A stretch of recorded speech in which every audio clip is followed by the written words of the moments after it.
Tu as tout fait bien. Et pourtant, tu es celui qui souffre. On parle tout le temps de ta honte, jamais de la leur. Et c'est exactement là que tout le monde se trompe.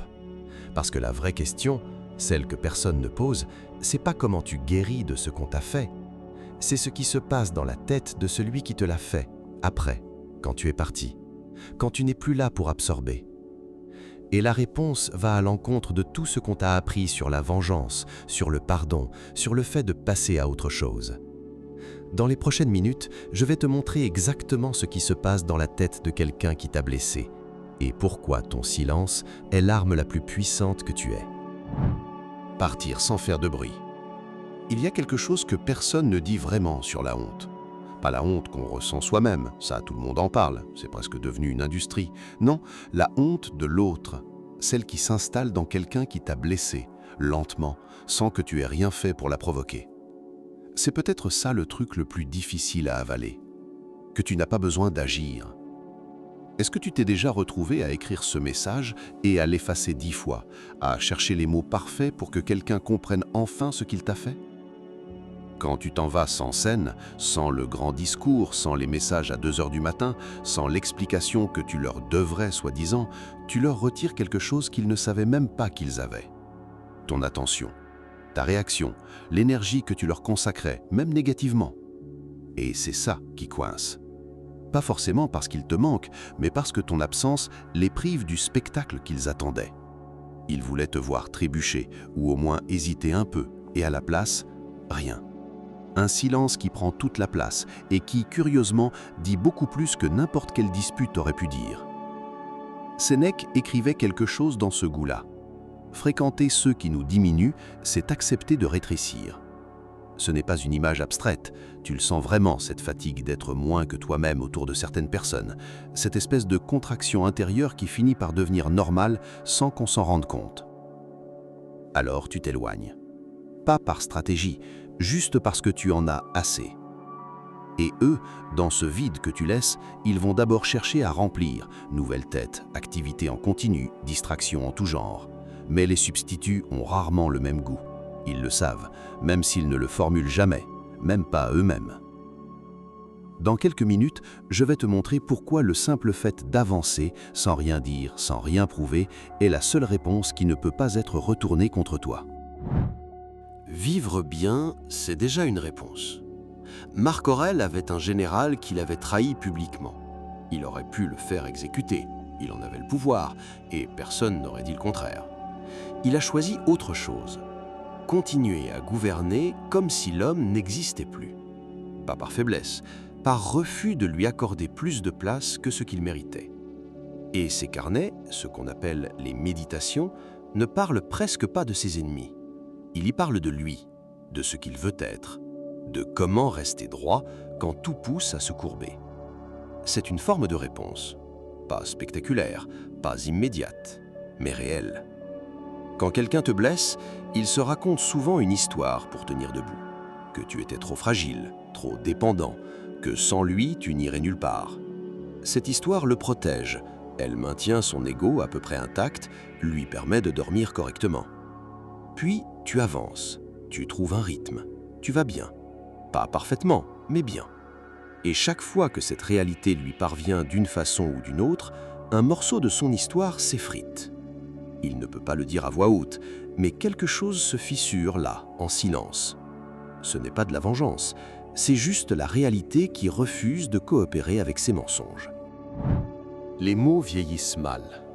Les gens en colère disent des choses précises, formulées pour marquer, pour laisser une trace. Tu n'y arriveras jamais, tu es trop instable, tu as besoin de moi plus que tu ne le crois. Sur le moment, ça fait mal, parfois vraiment mal. Mais les mots ont une date de péremption, et quand ta vie contredit ce qui a été dit, pas bruyamment, juste parce qu'elle est, parce que tu deviens jour après jour, ces phrases se transforment en archives gênantes, pas pour toi, pour eux. Épictète était esclave. Des hommes libres, puissants, lui disaient chaque jour ce qu'il valait, ou plutôt ce qu'il ne valait pas.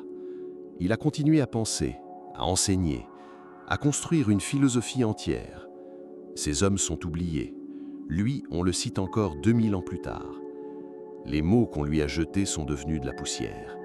Ce qu'il a construit, non. Épictète disait « Ne te précipite pas à te défendre quand on te critique injustement. Laisse le temps faire le travail. » Ce n'est pas de la passivité, c'est une forme de confiance dans le fait que la réalité finit toujours par parler plus fort que n'importe quelle version arrangée des faits. Tu n'as pas à rectifier chaque histoire qui circule. Tes actes le font pour toi. Plus lentement, mais de façon bien plus définitive. Et surtout, sans que tu aies à y revenir sans cesse, sans que ça t'épuise. Il y a un piège que presque tout le monde tombe dedans à ce stade.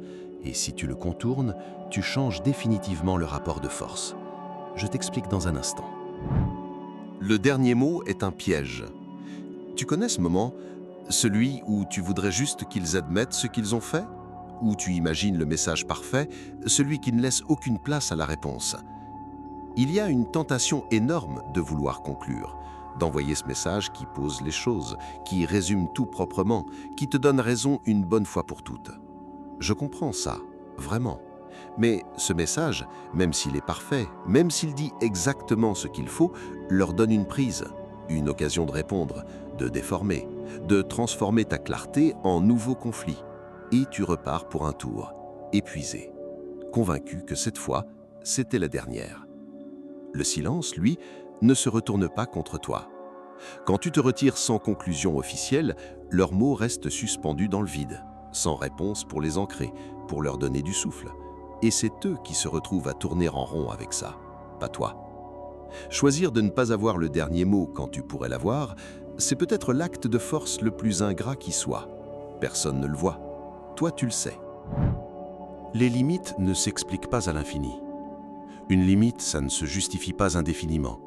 Tu n'as pas à convaincre quelqu'un que tu as le droit de ne plus être maltraité. Cette idée seule devrait suffire à clore le débat. Et pourtant, quand tu maintiens une limite fermement, sans te justifier à chaque friction, tu changes quelque chose dans la dynamique. Les gens qui comptaient sur ton indulgence se heurtent soudain à quelque chose de solide. Ils peuvent s'énerver, essayer de contourner, plaider leur cause avec des arguments de plus en plus élaborés, de plus en plus créatifs. La limite reste. Et progressivement, quelque chose change, dans la façon de te percevoir et dans la façon de se percevoir eux-mêmes. La porte qu'ils pensaient pouvoir ouvrir quand bon leur semblait est fermée. Ce moment de réalisation, aussi discret soit-il, pèse lourd, plus lourd qu'ils ne l'auraient imaginé. Concrètement, tu ne rappelles pas, tu ne rouvres pas la conversation, tu maintiens, sans explication, sans colère. Juste non.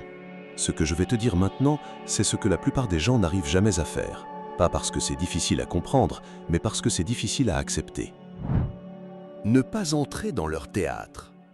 Ils auront des excuses, des constructions parfois assez élaborées, cohérentes en surface, qui réarrangent les faits de façon à ce que leur comportement soit justifié, voire nécessaire, voire courageux d'une certaine façon tordue. Le piège, c'est d'entrer dans ce débat, de pointer les incohérences, de te battre pour que la vérité soit reconnue, que les faits soient rétablis, que quelqu'un admette enfin ce qui s'est réellement passé. Ça ne marche pas, ou plutôt, ça les nourrit. Ce qui les déstabilise vraiment, c'est l'absence d'engagement dans leur mise en scène. Pas l'indifférence jouée, l'absence réelle. Quand personne ne valide leur récit, ils commencent à se fissurer de l'intérieur. La vérité qu'ils essayaient d'étouffer remonte, pas parce que tu l'as imposée, parce que tu as refusé de l'aider à rester enfoui. Devenir inaccessible émotionnellement. Et c'est là que quelque chose change. Pas pour eux, pour toi. Parce que tu réalises que tu n'attends plus rien. Pas de reconnaissance, pas d'excuses, pas de moment où ils comprennent enfin. Tu n'en as plus besoin. Et cette liberté-là, personne ne peut te la reprendre. Ce n'est pas devenir froid, ce n'est pas s'anesthésier ou faire semblant que rien ne t'atteint jamais. C'est autre chose. C'est construire quelque chose d'intérieur, une clarté sur ce que tu es, sur ce qui compte vraiment pour toi, assez solide pour que les tentatives de déstabilisation glissent dessus. Pas parce que tu ne les vois pas, parce qu'elles ne trouvent plus vraiment de prise. Épictète résumait ça simplement. Ce ne sont pas les événements qui nous affectent, c'est le regard qu'on pose sur eux. Entraîner ce regard, c'est un travail de longue haleine, personne ne te le dira le contraire. Mais chaque petite victoire sur soi dans ce domaine est réelle, et elle reste. Quand quelqu'un réalise qu'il ne peut plus te faire réagir, plus te faire peur, plus te mettre hors de toi, plus t'amener à douter de toi-même à 3 heures du matin, il perd quelque chose de fondamental, l'emprise. Et souvent, il ne sait pas du tout quoi faire avec ça. Concrètement, tu remarques la tentative, tu ne réagis pas, tu poses le téléphone, tu continues ta journée.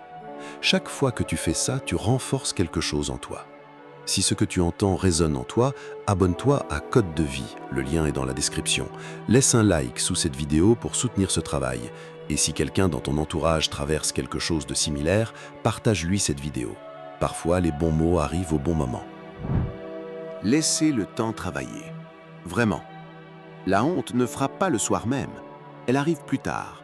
Parfois beaucoup plus tard. Dans un moment calme, dans un réveil difficile, dans une conversation anodine qui déclenche quelque chose d'inattendu et d'inconfortable que l'on ne sait pas vraiment nommer. Sénèque disait que le temps finit toujours par révéler la vérité. Pas comme une explosion, plutôt comme une lumière qui monte lentement et qui rend de plus en plus difficile de continuer à ne pas voir ce qu'on voyait très bien depuis le début. Tu n'as pas à précipiter ça. Tu n'as même pas à y penser, franchement. Continue juste à avancer. Et le simple fait que ta vie se construise, que tu ailles mieux, que tu sois là, debout et entier, ça devient avec le temps une preuve que rien ne peut contester. Pas même eux. Surtout pas eux. La grâce sans raison apparente. Il y a quelque chose de profondément désarmant dans le fait de traiter avec dignité quelqu'un qui s'y attendait le moins. Pas parce que tu pardonnes tout, pas parce que tu veux renouer ou effacer ce qui s'est passé. Certaines choses ne s'effacent pas, et c'est correct. Juste parce que tu refuses de descendre là où ils sont allés. Marc Aurèle revenait souvent à cette idée. La meilleure réponse à l'injustice n'est pas de l'imiter, pas par naïveté, par refus de te laisser définir par ce que les autres font de pire. Quand tu agis avec calme, après avoir été blessé, tu crées un contraste que les mots ne pourraient jamais produire. Ils ont choisi une façon d'être, tu en as choisi une autre. Cette différence parle d'elle-même, longtemps après que tout le monde ait oublié les détails exacts de ce qui s'est passé. La conscience fait le reste. Au bout du compte, tu n'as pas à jouer le rôle du juge. Tu n'as pas à t'assurer qu'ils comprennent, qu'ils reconnaissent, qu'ils s'excusent un jour devant les bonnes personnes. Leur propre conscience s'en charge. Pas immédiatement, pas toujours de façon visible, mais le mécanisme est là et il est patient. Bien plus patient que toi, bien plus patient qu'eux.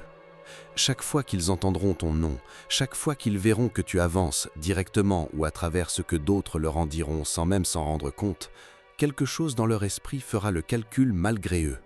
Ce qu'ils ont perdu, ce qu'ils ont choisi de casser, ce qu'ils ne peuvent plus vraiment prétendre ne pas savoir. C'est ça, la justice silencieuse.